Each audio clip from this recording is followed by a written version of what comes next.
question is who gets to be an American, who gets to be seen as American.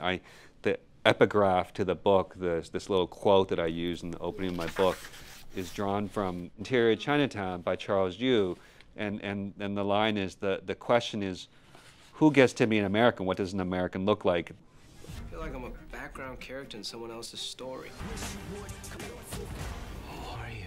And it's a critique about how race in America is viewed often solely through the lens of black and white. And this line comes from this kind of imaginary court scene when the main character is litigating his case, and he says this line of who gets to be an American, and he talks about how we keep falling out of the story, even though we've been here, nearly 200 years. The book is called Strangers in the Land, and that refers to the Supreme Court upheld one of the Chinese exclusion laws, and in the opinion, the justice referred to the Chinese as strangers in the land.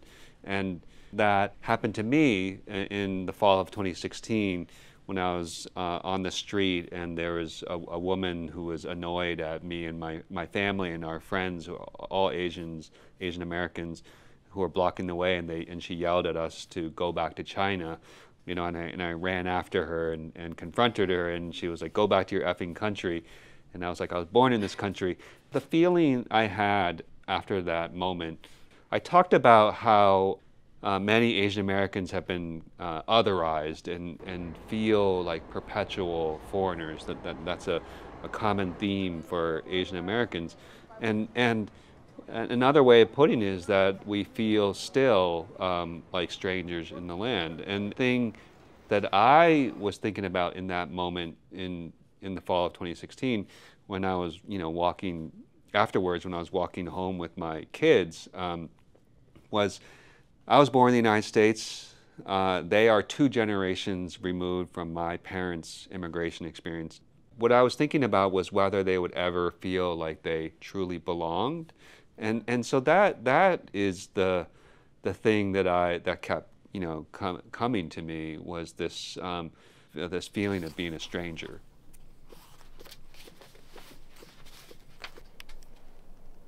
My mom and dad. You could sell rights in the UK, or you could sell them in China. I actually think that the Asian American experience is multiple things at once. It's not one thing. Insults that on the playground that I remember. On the other hand, Asian Americans, because the immigration law of 1965 prioritized skills, people with particular skills, like my parents' story in America is one of upward mobility.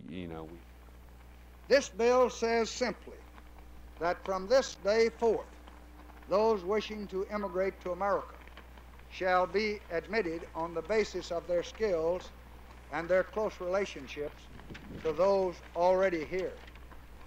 Those who can contribute most to this country, to its growth, to its strength, to its spirit, will be the first that are admitted to this land. Yet the fact is that for over 4 decades, the immigration policy of the United States has been twisted and has been distorted by the harsh injustice of the national origins quota system. It has been un-American in the highest sense because it has been untrue to the faith that brought thousands to these shores even before we were a country. Our beautiful America was built by a nation of strangers. They have poured forth into an empty land, joining and blending in one mighty and irresistible tide. The land flourished because it was fed from so many sources, because it was nourished by so many cultures and traditions and peoples. The story of the model minority obscures a lot of the reality of and diversity of the Asian American experience, that Asian Americans have the highest levels of income inequality of any ethnic or racial group. And it just shows the kind of diversity of the Asian American experience. Obviously, we're now at a moment of real anti-immigrant fervor. With the Trump administration, cruelty seems to be the point, cruelty towards immigrants, cruelty to people who maybe don't fit their vision of what America is.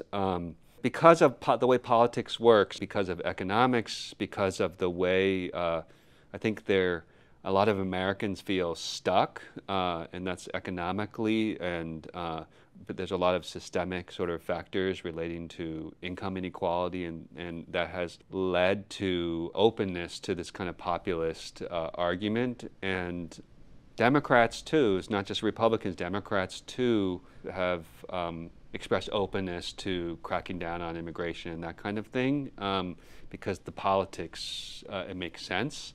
And I just think that, and it's true that there are real arguments about, excessive immigration and illegal immigration, and how that affects the economy and jobs and things like that. And there's a lot of actually misnomers about the way immigration affects. There's a lot of evidence that immigration helps the economy and helps actually wages and jobs. But I think that it's really important for Democrats too to remember this history and how vulnerable we are to a politics that seeks to scapegoat people who are different. The other thing I'll say that's different now is both Republicans and Democrats are kind of in this contest of bellicosity towards China. It's a bipartisan thing, and there are there's real concern about, from a national security standpoint, economic standpoint, about Chinese power. Every time that ratchets upwards, I think the kind of tinder of racial suspicion on Asians broadly, that's just more fuel for that. So it's a really dangerous moment.